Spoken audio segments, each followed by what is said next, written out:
Est-ce que vous avez déjà entendu parler de ces noms? Non. Non. Mais bon, je vais vous donner des noms de quelques gars avec qui ils ont travaillé pendant plus de mois. Caleb, Josué.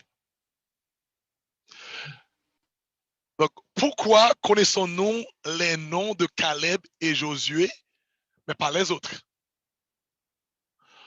Pour cela, mesdames et messieurs, mes chers amis, nous allons explorer une époque où le Seigneur dit à Moïse d'envoyer 12 hommes dans la terre promise pour y faire des enquêtes.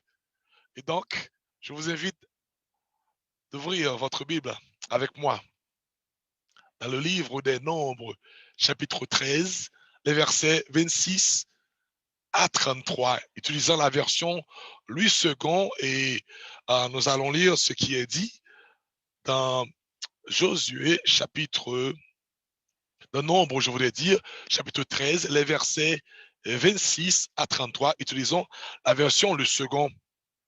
Et nous lisons, il est dit qu'à l'heure arrivée, ils se rendirent auprès de Moïse et d'Aaron, de toute l'assemblée des enfants d'Israël, à Kadès, dans le désert de Paran. Ils leur firent un rapport ainsi qu'à toute l'assemblée. Et ils leur montrèrent les fruits du pays. Le verset 27. Voici ce qu'ils racontèrent à Moïse.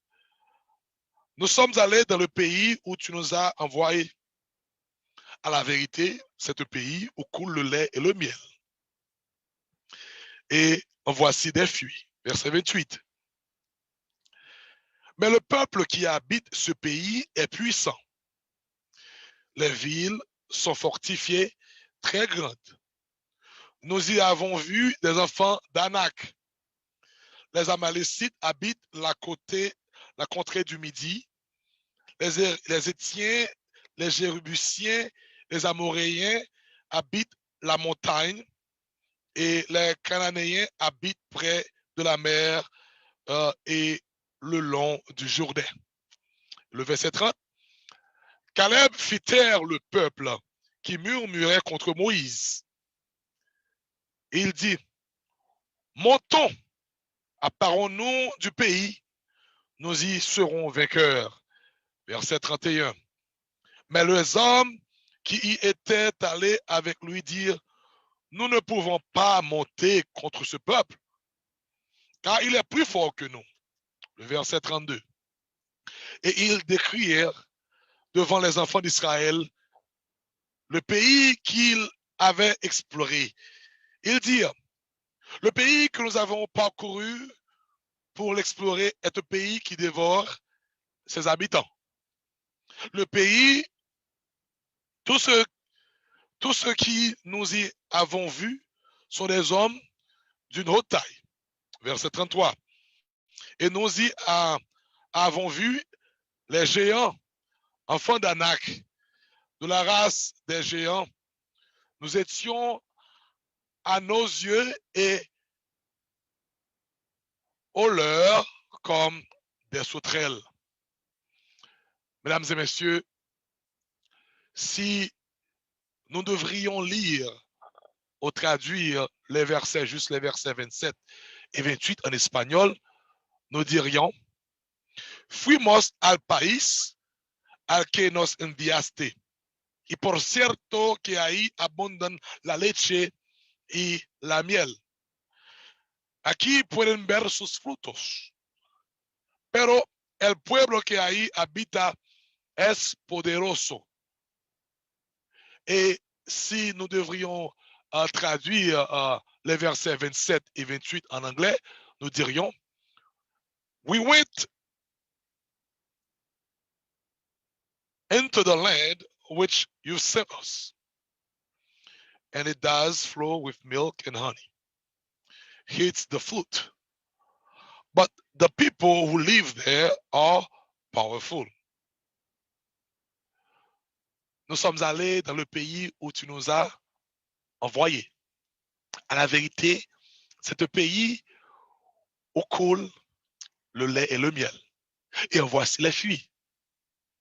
Mais Le peuple qui habite ce pays est puissant.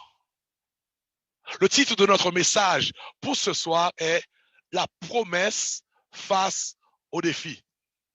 Le titre de notre message pour ce soir encore est La promesse face au défi.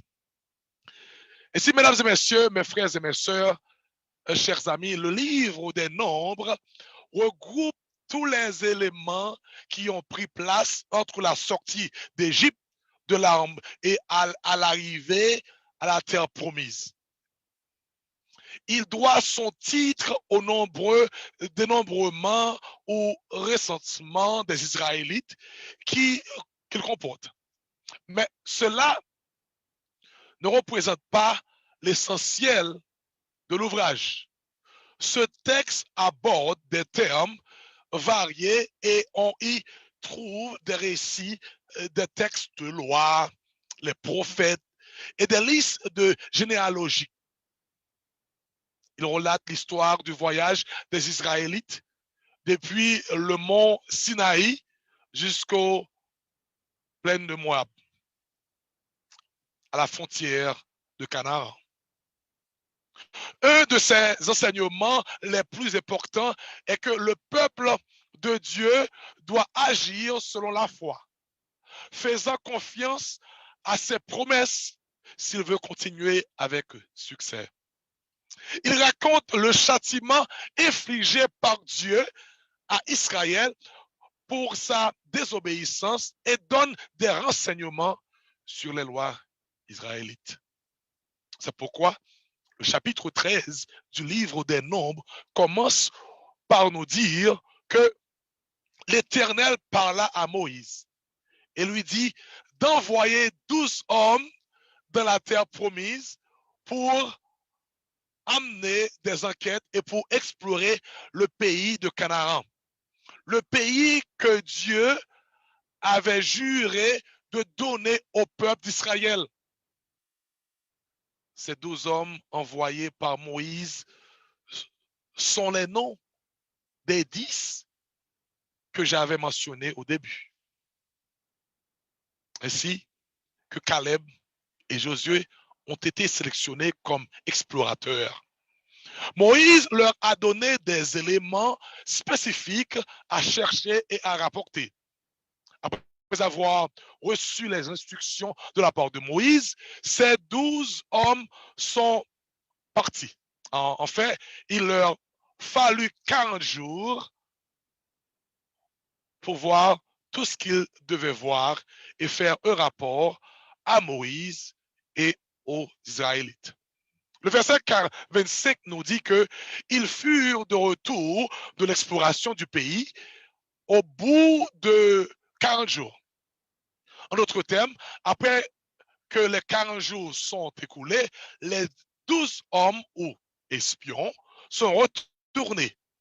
Comme on a vu au verset 26, à leur arrivée, ils se rendirent auprès de Moïse et d'Aaron et de toute l'assemblée des enfants d'Israël à Kadès, dans le désert de Paran, et leur firent un rapport. À leur arrivée, ils disent, à la vérité, ce pays où coule le lait et le miel. Nous aimerions demander au département de technologie et d'agrandir mon écran et de minimiser l'écran de Facebook et YouTube de la page proximité. Je vous en prie. Dans le rapport, il dit que à la vérité, ce pays où coule le lait et le miel. Le pays contient des fruits en abondance. En réalité, merci, en réalité, le verset 25 nous dit, ils coupèrent une branche de vigne avec une grappe de raisin qu'ils portèrent à deux au moyen d'une perche. Ils prirent aussi des grenades et des figues. Alors, mes frères et mes sœurs, chers amis, jusque-là, tout va bien. Mais au verset 28, ça va changer. C'est vrai qu'au verset 27, à la vérité, c'est un pays où coule le lait et le miel. et en voici les fruits. Mais, pourquoi doit-il toujours avoir un mais avec le peuple de Dieu? Mais le peuple qui habite ce pays est puissant. Verset 28. Mais les villes sont fortifiées et très grandes. Mais nous y avons vu des enfants d'Anak. Mais il y avait toutes sortes de gens là-bas, les Amalécites, les Étiens, les Jébusiens, les Amoréens, les Cananéens, au verset 29. Mais nous ne pouvons pas monter contre ce peuple, car il est plus fort que nous. Mais le pays est un pays qui dévore ses habitants. Mais tout ce que nous y avons vu sont des hommes d'une haute taille. Mais nous étions à nos yeux et aux leurs comme des sauterelles. Verset 33. Malgré toutes les belles promesses de Dieu, 10 hommes ou 10 espions parmi les 12 ont donc apporté au peuple d'Israël un mauvais rapport. La vérité. Toute l'assemblée éleva la voix et poussa des cris, et le peuple pleura pendant la nuit. Oh mon Dieu. Pourquoi l'Éternel nous fait-il aller dans ce pays où nous tomberons par l'épée? Nos femmes et nos enfants deviendront une proie. Ne vaut-il pas mieux pour nous retourner en Égypte? Malheureusement. Rappelez-vous, mesdames et messieurs, mes chers amis, que c'est en présence de ce peuple que Dieu a fait monter les nuages des extrémités de la terre. C'est en présence de ce peuple que Dieu a produit des éclairs et la pluie étire le vent de ses trésors. C'est en présence de ce peuple que Dieu a frappé les premiers-nés d'Égypte, depuis les hommes jusqu'aux animaux. Rappelez-vous, c'est aux yeux de ce peuple que l'Éternel précipita les Égyptiens au milieu de la mer Rouge. Et les eaux reviendront sur les Égyptiens, sur leurs chars et sur leurs cavaliers, et les tuent à tous. Mes frères et mes sœurs, mes chers amis, souvenez-vous du jour où Dieu vous a fait sortir de la tracasserie et vous placer au Canada, aux États-Unis, en France. Souvenez-vous du jour où Dieu vous a fait sortir de l'hôpital et vous a remis sur vos pieds. Souvenez-vous du jour où Dieu vous a épargné de l'accident de voiture. Pourquoi êtes-vous inquiet de votre statut d'immigration? Comment se fait-il que vous vous inquiétiez de ne pas pouvoir avoir des enfants? Comment se fait-il que vous soyez inquiet de ne pas trouver un travail? Pourquoi vous soyez inquiet de ne pas pouvoir payer le loyer? Avez-vous oublié que le Dieu que nous servons est le Dieu Tout-Puissant? Car il dit et la chose arrive, il ordonne et elle existe. Et Dieu se souviendra de ses promesses envers vous. Gardez la foi, car au nom de Jésus de Nazareth, aujourd'hui, vous êtes libérés. Aujourd'hui, il vous sauve. Aujourd'hui, vous êtes guéris. Aujourd'hui, vous aurez le boulot. Aujourd'hui même, vous trouverez l'argent dont vous en avez besoin. Et nous disons, béni soit l'Éternel.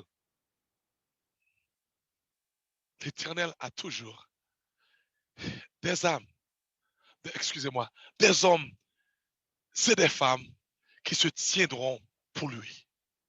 Au milieu de leurs murmures, Et il y a eu des hommes, 2 hommes, parmi les 12, Caleb et Josué. Ils gardaient la foi. Ils ont cru en, en Dieu. Et ils ont pris le Seigneur à sa parole.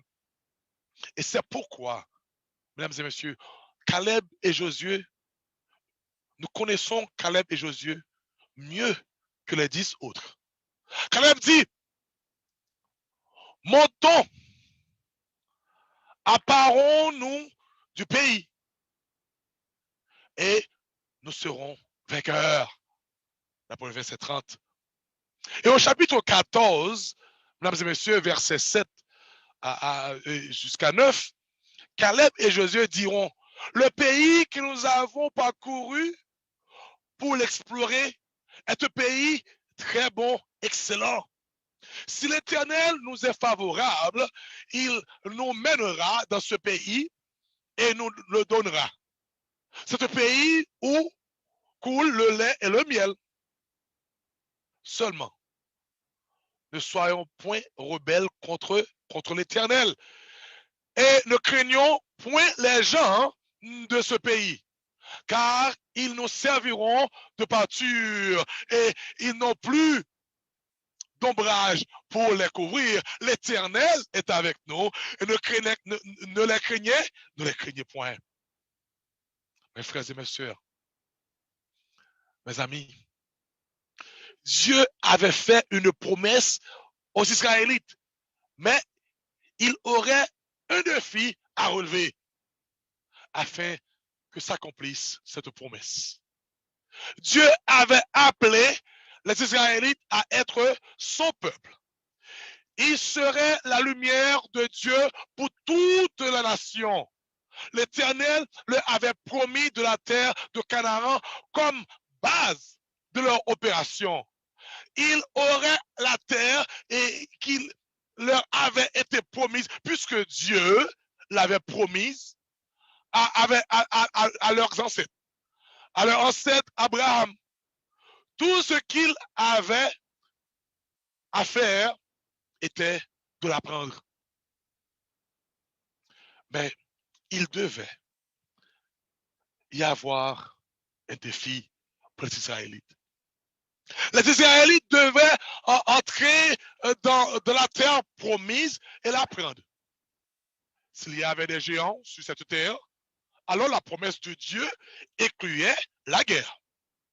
Si les habitants étaient plus grands, alors les Israélites devaient faire confiance au Dieu qui leur avait promis de la terre de Canaan. S'il y avait des hommes qu'ils ne pouvaient pas surmonter tout seuls, alors, mesdames et messieurs, c'était le problème de Dieu.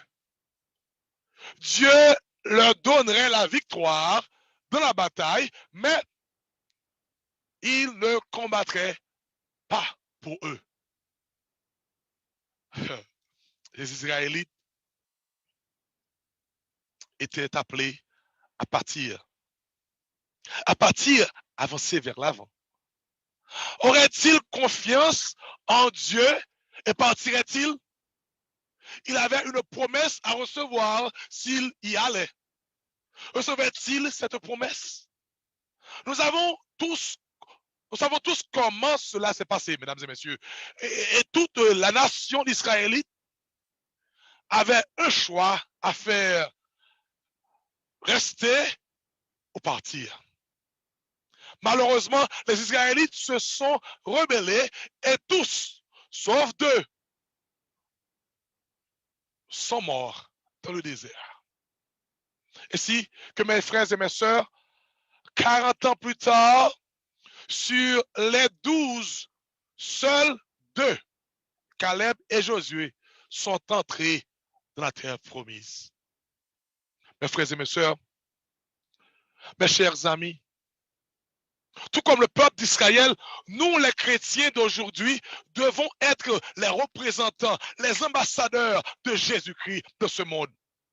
Nous sommes appelés à aller dans le monde entier, à faire des disciples.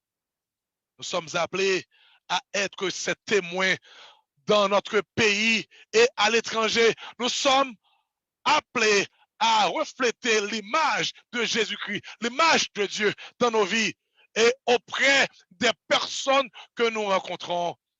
Nous devons conquérir ce monde pour Jésus-Christ. Mes frères et mes sœurs, oui bien sûr, comme le peuple d'Israël, les adventistes du 7e jour. Aujourd'hui, nous avons aussi une promesse similaire. La Bible nous dit, et voici, je suis avec vous tous les jours jusqu'à la fin du monde. Et comme j'ai été avec Moïse, je ne te laisserai point, je ne t'abandonnerai point, d'après Josué, chapitre 1er, verset 5. Je prierai le Père, a dit Jésus, et il vous donnera un autre consolateur, afin qu'il demeure éternellement avec vous. L'esprit de vérité, d'après Jean 14, les versets 16 et 17. Mais vous recevez une puissance d'après ce qu'on a vu dans Actes chapitre 1er. Vous recevez une puissance de cet esprit survenant sur vous. Tout comme le peuple d'Israël, nous, les chrétiens, avons un défi similaire. Combattre les batailles auxquelles nous serons confrontés en répondant à son appel sur notre vie, en croyant aux promesses qu'il a faites. Il y a beaucoup de gens, quand ils font face aux difficultés de la vie, ils ont oublié que le Dieu que nous servons est le Tout-Puissant. La vérité, c'est un pays qui coule le lait et le miel. Mais, le mot mais, mes frères et mes sœurs, ici signifie malgré tout cela. À ce moment-là, et tous les hommes de foi en Israël auraient dû s'écrier et dire, mais rien du tout. Comment peut-on dire, nous sommes allés sur la terre et nous l'avons trouvée bonne? En d'autres termes, à la promesse de Dieu au sujet de la terre promise était vraie. Mais ensuite dire, malgré tout cela, mais. Oui, à la vérité, la promesse de Dieu est vraie. C'est un pays où coule le lait et le miel. Mais pour dire après, malgré tout cela, ou pour dire après, mais, en d'autres termes, malgré tout cela. Malgré les promesses de Dieu, les gens qui habitent dans le pays sont forts. Malgré les promesses de Dieu, les villes sont fortifiées et très grandes. Malgré les promesses de Dieu, ce gouvernement ne renouvellera pas le TPS. Malgré les promesses de Dieu, le docteur a dit que le cancer a métastasé. Malgré les promesses fidèles de Dieu, mon crédit n'est pas assez bon pour acheter la maison, pour acheter le camion, pour acheter la voiture. Malgré les promesses de Dieu, je ne serai pas en mesure d'avoir des enfants. Malgré les promesses fidèles de Dieu, je suis trop pauvre pour acheter ça. Mes frères et mes sœurs, mes chers amis, au milieu de vos désespoirs et le doute, le prophète Ézéchiel nous rapporte, ainsi parle le Seigneur, l'Éternel, il n'y aura plus de délai dans l'accomplissement de ses promesses, de sa parole. La parole que je vous prononcerai s'accomplira, dit le Seigneur des armées. Nous disons, béni soit l'Éternel. Et au milieu du découragement, l'apôtre Paul nous dit, ne nous lassons pas de faire le bien, car nous moissonnons au temps convenable si nous ne relâchons pas. Après ce que nous trouvons dans Galates chapitre 6, le verset 9. Car de toutes les bonnes paroles que l'Éternel avait dites à la maison d'Israël, aucune ne resta sans effet. Toutes s'accomplir d'après Josué chapitre 21, verset 45. Et ce soir, mon frère, ma sœur, mes chers amis, tout comme les Israélites, nous, les chrétiens, avons deux choix à faire. Nous avons deux choix à faire. Le premier choix, c'est le choix des 10. Et comme nous l'avons vu, les 10 ont évité l'appel, ignoré la promesse et fuir le défi. Nous pouvons agir comme si Dieu ne nous avait jamais appelés au combat. Nous pouvons transmettre le combat à ceux qui sont des pasteurs. Nous pouvons dire que la tâche est trop grande. Nous pouvons trouver des excuses et nommer des raisons pour lesquelles nous ne devrions pas prêcher l'évangile. Nous pouvons subir le même résultat que les 10. Il était inutile à Dieu. Leur évitement, leur ignorance, à leur fuite, leur ont coûté toute chance de faire un jour quelque chose pour le Seigneur. Le deuxième choix, c'est le choix de Caleb et Josué. Vivre l'appel, croire à la promesse, relever le défi. Ils ont dû souffrir pendant 40 ans à cause des choix de la grande majorité. Mais quand le moment est venu, ils ont vécu la peine. Et nous disons, alléluia, gloire à Dieu. Nous pouvons vivre l'appel, mes frères et mes sœurs, nous pouvons déterminer maintenant que nous partagerons l'évangile de Jésus-Christ. Nous pouvons croire à la promesse. Nous pouvons choisir de croire que Jésus dit la vérité. Non, nous ne sommes pas seuls. Nous avons le Saint-Esprit. Nous pouvons relever le défi. Nous pouvons nous lancer dans la bataille pour le salut des âmes. Nous pouvons obtenir des mêmes résultats que Caleb et Josué. Les mêmes résultats que ces deux ont obtenus. Josué a mené la bataille en tant que remplaçant de Moïse. Voyez? Est-ce que vous voyez? Josué a mené la bataille en tant que remplaçant de Moïse. Caleb lui-même a combattu à 80 ans et a gagné la bataille. La question que j'aimerais vous poser ce soir, c'est quel est votre choix? Le premier ou le deuxième choix?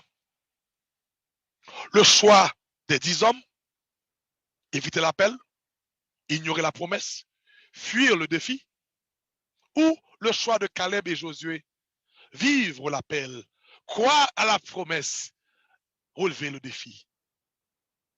Ferez-vous confiance à Dieu aujourd'hui?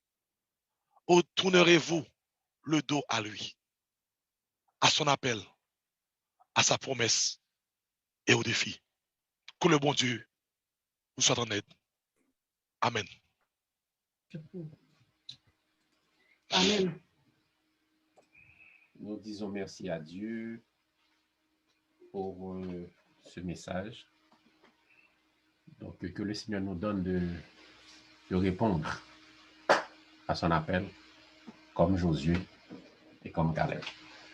Merci, pasteur Normand Calix, et que le Seigneur, encore une fois, bénisse ton ministère,